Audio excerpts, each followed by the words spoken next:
نبی کریم صلی الله تعالی علیه وسلم وفرمایل چې هر بنده د قیامت په ورځ باندې د حساب کتاب لپاره په داسې حال کې راپورته کیږي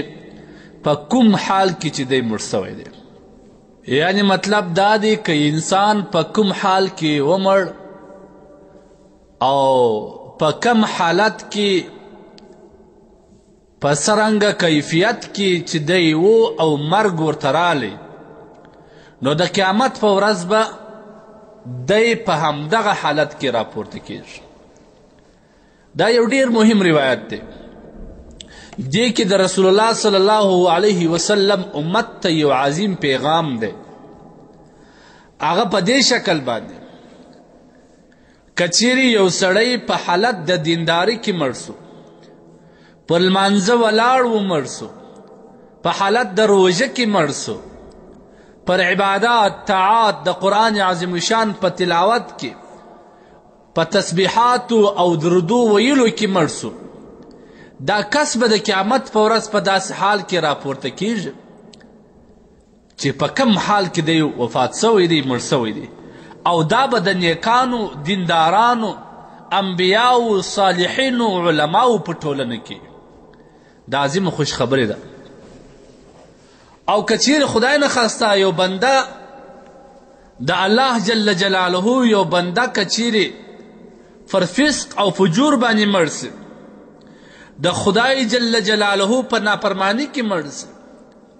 د الله د رسول صلی الله علیه وسلم د سنت په خلاف ورزي کې مړ سي،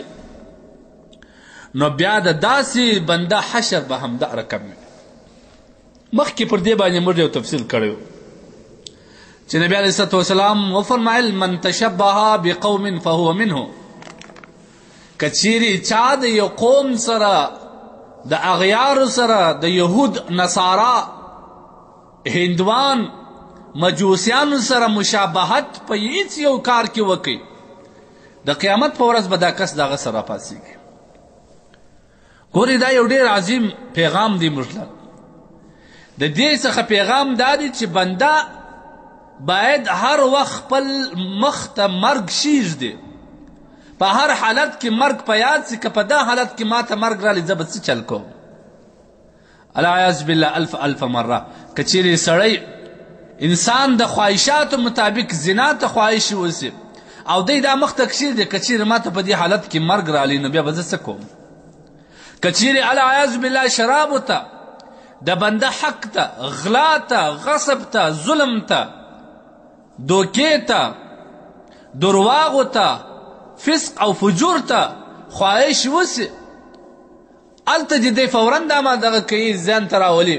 د ځان سره دې په فکر کې دا راولي که چېرته په دا حالت کې زه مړ سوم نو زما به کم حشر وي، زه به الله جل جلاله ته په کومو سترګو حساب کتاب لپاره حاضرېږم.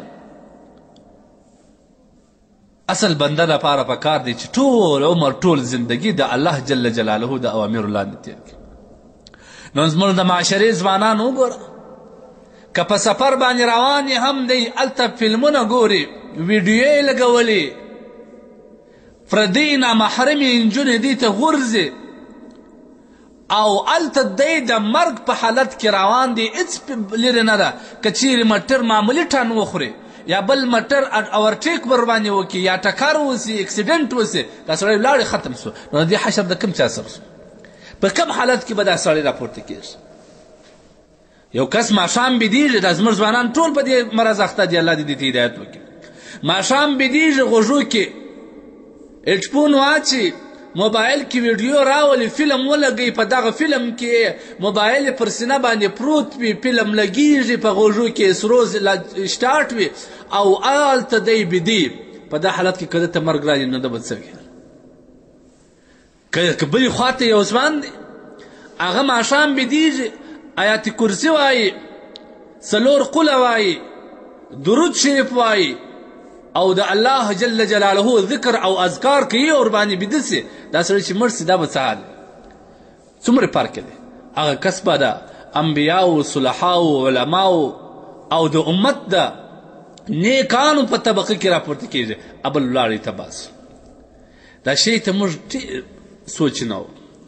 کله کله موږ داسې یو په یو داسې مجلسو کې ناست که چېرته په هغه مجلس کې موږ ته مرګ راسي موږ به بیا خدای نه خواسته په حالت د کفر کې الامان الحفیظ څنګه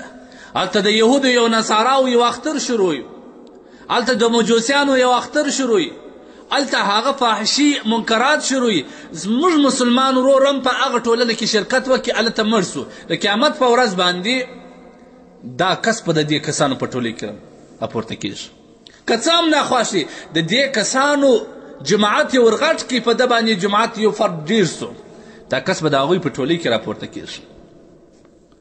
نو لهذا نبی علیه الصلاة والسلام فرمایي یبعث کل عبد علی ما مات علیه په کم حالت کې چې دی مړ سو په کم حالت کې چې د دنیا څخه رحلت وکړي هغه حالت کې به دی راپورته کېږي لهذا هر مسلمان باید د خپل کامیابۍ په سوچ کې هر وخت کې دا سوچ وي چې زما حشر که په دا حالت کې اوس زه به څه کوم هر وخت کې د الله تبارک وتعالی جل جلاله څخه د حسن خاتمې دعا کوي چې الله زما خاتمه پر خیر باندې کړي نبی علیه الصلاة والسلام عادت شریفه دا و چې ده به همیشه مشکات شریف کې روایت دی چې ده به همیشه د حسن خاتمې دعا کول او امت ته به د دې تعلیم ورکوي لیکن نن امت تباه دی برباد دی نن امت ټول د نبی سنت پرېښی دی د اسلام پر طریقو کې د اسلام په سنتو کې د اسلام په عاداتو کې دی د ځان دپاره ضلالت ویني او شرمیږي ورباندې دا د هلاکت دپاره کافي پکار دی ټولو ځوانانو ته پیغام دی چې باید خپل مرګ یاد وساتي خپل د حالت د زندګۍ کې همیشه د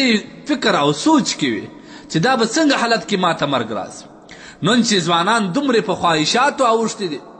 نن چې دومرې خواهش پرستي شروع ده نن چې انسانان دومره مخ پر هلاکت دي یوازې یوه وجه دا ده چې د دې کسانو څه مرګ یې دی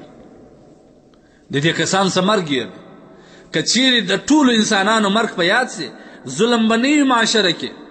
درواغ به نه وي معاشره کې دوکه به نه وي معاشره کې او د مسلمان حق خوړل پر ناجایز طریقه به نه وي زنا به نه وي لواطت به نه وي شراب څښل به نه وي دا ټول شیان به نه وي امن او امان به وي ښایسته نظام به وي نن چې دا ټول هلاکت مخ ته راغلی دی دا کسانو مرګ غل که غلا کوي مرګ یې هیر دی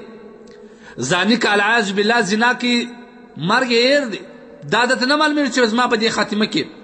په دغه وخت کې که زما خاتمه سول او زه مړ سم زما به څه حال دا دی چې نبي علیه الصلاة والسلام فرمایي کم وخت چې زاني زنا کوي ایمان د ده د سره لوړ ورباندې ولاړ نو که چېرې دی مړ سه څه حال سو